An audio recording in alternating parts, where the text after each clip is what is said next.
In this lecture, I'm going to show you a random number generator with an if statement.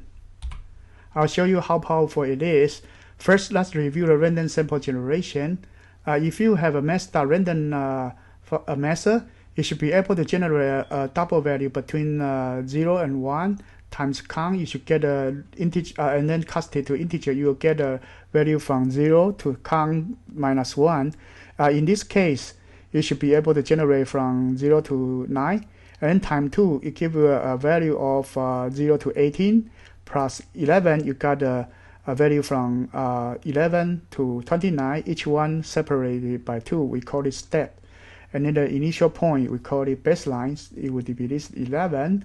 And total number of the possible values is this count value right here. So remember, this equation is very important.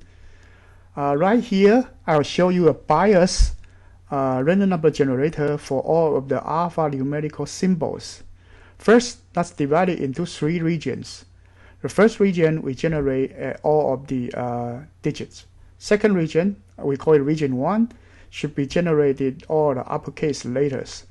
Region 2, that would generate all of the lowercase letters. And these 3 regions are equally have the equal opportunity. So, but this digit has a fewer element count. So actually, each element on the digit is have a higher probability to get picked. And because we use the random number generator from 0 to 9, and the other 2 use this 0 to 25, and that random number plus with a uppercase A, you should get uppercase later, and this one similar to get a lowercase later, and this one is to plus the 0 to 9 to 0 symbol. You got the symbol from 0 to 9. And right here, I show you another version. It's actually unbiased because we give each symbol either a digit or later equal opportunity. So we generate a random number from 0 to 61. The first 10 number we assign to the digit value, and 10 to 35 we assign it to uppercase later. The last 26 letters we assign it to lowercase a, and these equations should be able to calculate the right symbol later for you for either digit or uppercase symbol or lowercase letters.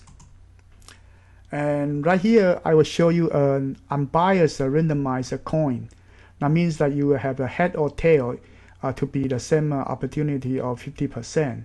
Say if we have a random toss generated by a master random, and if the number is you got a random toss is below 0.5, then we set the die to be 0. Otherwise, we set it to 1. But here we use a technique we call it a preset else. That means that if it is true, it's less than 0.5, you set the die to be 0. Otherwise, this one that is preset will pass through. You will save a else statement by doing this, since your die need to be initiated anyway. So this is a good way to do programming to save a statement. And right here we have another way to do it. We call it conditional expression, and this will be discussed later in our other lecture. But I changed the variable name, and if a random toss less than 0.5, you put a question mark behind it, and then if it is true, you will pick this 0, and then column. If it is false, you will pick 1, and then assign to IDE, and then these two will perform in the same way. And right here, I have another random coin generation that gives you a 60% chance of tail. That's 0. We just need to move the bias value set to 0.6, so you have 60% of the chance to get a die equals 0. Otherwise, you get 40% of 1, similar for this equation. And right here, I show you 2 dice randomized sum. This master randoms times 6 and cast it to integer generate a number from 0 to 5 integer, and then plus 1 you generate from from 1 to 6, and that is the die single row value. You roll it 2 times, and you sum up the 2 times 2 rows. You get a value from 2 to 12, but 2 and 12 need to have the only have one each die chance. So you have a 1/36 chance to get a 12 or 2. But 7 you have the 1/6. Is actually 1/6 opportunity to get a 7. So in the middle is the largest opportunity, and then a probability. So this one is actually in discrete domain, but it ran up the probability and ran down. It's actually a bias sum random distribution. And right here I will show you another version that is actually in continuous domain. If we want to have a random number generate from 0 to 1, and then had a probability distribution of ran up in the middle and then ran down from the middle to 1, we will use such a probability distribution function as such. This is the typo, it should be x. And right here, it's a cumulative distribution function. That means that it sums up all of the previous result to here. So right here is the middle. You got a 0.5 chance to sum up here, and if it ran up to here, then ran down to here, you will get 1 over here. So this is the sum of this probability distribution function. We call it cumulative distribution function. By using the inverse of this function, you should be able to generate a random number of such a distribution. Let's look at the next slides. Right here, we have the inverse function of that g of x. The equation is like this. You can try to find its inverse function, and right here we use x to generate a random value from 0 to 1, and then from the y value is using this 2 equation to generate a y value, and it's just like a projection of here, and you move up to here. And this value will got the distribution just like the previous slides, like this one. As we can see that the middle has a higher probability, and the side has the lowest probability.